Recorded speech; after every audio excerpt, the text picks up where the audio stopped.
باللہ من الشیطان الرجیم بسم اللہ الرحمن الرحیم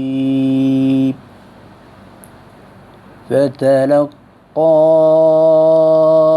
آدم من ربه كلمات فتاب عليه إنه هو التواب الرحیم۔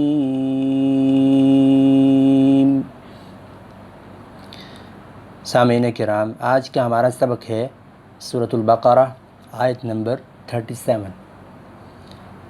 سب سے پہلے میں تجویدی اصلاحات کر دوں، دو چیزیں بتائے دیتا ہوں، اس کے بعد ترجمہ اور تفسیر کی جانب آتے ہیں۔ اس آیت مبارکہ میں ہم نے پڑھا کلمات فتاب۔ آپ نے نون ساکن یا نون تنوین کے احکامات سنے ہوں گے۔ نون ساکن یا نون تنوین کے بعد حروف حلقیہ میں سے کوئی حرف آ جائے، حروف حلقیہ کہتے ہیں وہ حروف جو حلق سے ادا ہوتے ہیں، جیسے کہ ہا ہے، غین ہے، ان کی تعداد 6 ہے، وہ آ جائیں تو پھر غنہ بالکل نہیں ہوتا، اظہار ہوتا ہے، ٹھیک ہے۔ 6 حروف ایسے ہیں وہ آ جائیں تو ادغام ہوتا ہے، جن کا مجموعہ ہے یرملون، یا را میم واو لام نون، یہ والے حروف آ جائیں تو ادغام ہوتا ہے۔ اور اگر یا نون میم واو یہ 4 انہی میں سے آ جائیں تو پھر ادغام مع الغنہ ہوتا ہے۔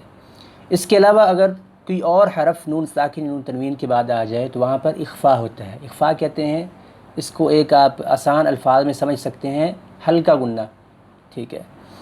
تو یہ ہے کلمات فتاب، کلمات فتاب، اس کو آپ اخفا کہہ سکتے ہیں۔ اور اسی طرح جو یہاں پر ایک اور بات سمجھنے والی ہے وہ ہے غنہ، جیسا کہ انہ، یہ آپ بات یاد رکھیے، جہاں پر بھی نون اور میم کے اوپر شد آ جائے گی، تشدید آ جائے گی، وہاں پر ہم غنہ کریں گے۔ غننے کا مطلب آواز کو ناک میں لے کر جائیں گے، ٹھیک ہے۔ انہ، اور آواز کو ناک میں لے جانے کے بعد، ناک کے بانسے میں لے کر جانے کے بعد اس کو ایک الف کی مقدار کے برابر ہم اس کو جاری کریں گے، تو یہ ہے غنہ۔ انہ، اگر میم پر ہو تو عم، ٹھیک ہے۔ نون اور میم جب مشدد ہوں تو اس وقت ان پر غنہ کیا جاتا ہے۔ سب ہم آتے ہیں ترجمہ اور تفسیر کی جانب۔ فتلقى آدم من ربه كلمات، فتلقى، پس سیکھے، آدم علیہ السلام نے، من سے، ربہ اپنے رب سے، آدم علیہ السلام نے اپنے رب سے کلمات سیکھے، ایک دعا سیکھی۔ کب کلمات سیکھے؟ جب آدم علیہ السلام کو احساس ہو گیا کہ ان سے غلطی سرزد ہو گئی ہے، جس شجر کی جانب اللہ تعالیٰ نے جانے سے منع فرمایا تھا وہ اس طرف چلے گئے، شیطان نے انہیں دھوکے میں ڈال دیا، پھسلا دیا۔ اب وہ اللہ تعالیٰ کی رحمت کے اور مدد کے اور مغفرت کے محتاج ہیں۔ اب ہر وقت روتے رہتے تھے آدم علیہ السلام، اس طرح اماں حوا علیہ السلام، جب اللہ تعالیٰ نے ان کو جنت سے اتار دیا، زمین پر آ گئے تو روتے رہتے تھے، انتہائی پریشان رہتے تھے۔ پھر اللہ تعالیٰ نے انہیں ایک دعا سکھلائی تاکہ وہ دعا اللہ تعالیٰ کے سامنے وہ کریں، گڑ گڑا کر مانگیں، تو اللہ تعالیٰ ان کی توبہ کو قبول کریں اور ان کی آزمائش کو ہلکا کر دیں۔ فتلقى آدم من ربه کلمات، فتلقى، پس سیکھے آدم علیہ السلام نے، من ربہ اپنے رب سے، کلمات، کچھ کلمات، فتاب علیہ، پس اللہ تعالیٰ نے پھر توجہ فرمائی ان پر، توبہ قبول کی ان کی۔ اللہ تعالیٰ نے آدم علیہ السلام پر توجہ فرمائی اور اس کی توبہ کو قبول کیا۔ انہ، بے شک وہ، ہوا، وہی ہے، التواب، جو بہت زیادہ توبہ کو قبول کرنے والا ہے، الرحیم، رحم کرنے والا ہے۔ اللہ تعالیٰ نے آدم علیہ السلام کی غلطی پر انہیں کوئی سزا نہیں دی، بلکہ ان پر شفقت کی، رحم کیا اور انہیں معاف فرما دیا۔ آدم علیہ السلام نے کون سی دعا سیکھی تھی اللہ تعالیٰ سے؟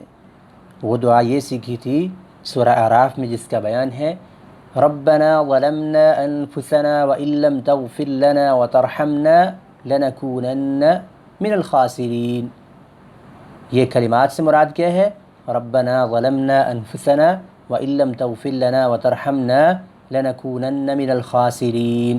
یہ دعا انہوں نے سیکھی اللہ تعالیٰ سے، پھر اس دعا کو پڑھتے رہتے تھے تو اللہ تعالیٰ نے ان کی توبہ کو قبول کیا اور ان دونوں کو معاف کر دیا.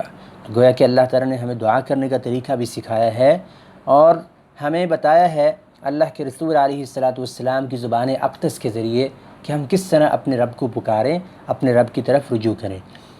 قرآن کریم کی ادعیہ اور مسنون ادعیہ پر میرے کورسز موجود ہیں، اسی چینل پر آپ دیکھ سکتے ہیں. پلے لسٹ میں جا کر مسنون ادعیہ کورس اور قرآنی ادعیہ کورس، یہ کورس پڑھا ہے، آپ اس سے مستفید ہو سکتے ہیں کہ دعا کی کتنی اہمیت ہے، کس طرح دعا مانگنی چاہیے، کس طرح ہم دعا مانگ سکتے ہیں اور کس طرح ہماری دعا جو ہے وہ قبول ہو سکتی ہے، کون سے لوگ ہیں جو مستجاب الدعوات ہیں، ٹھیک ہے، اور کون کون سی دعائیں ہیں جن کو رد نہیں کیا جاتا وغیرہ. یہ ساری تفصیلات آپ ان ویڈیوز میں دیکھ لیں گے. بارک اللہ فیکم. السلام علیکم ورحمۃ اللہ وبرکاتہ.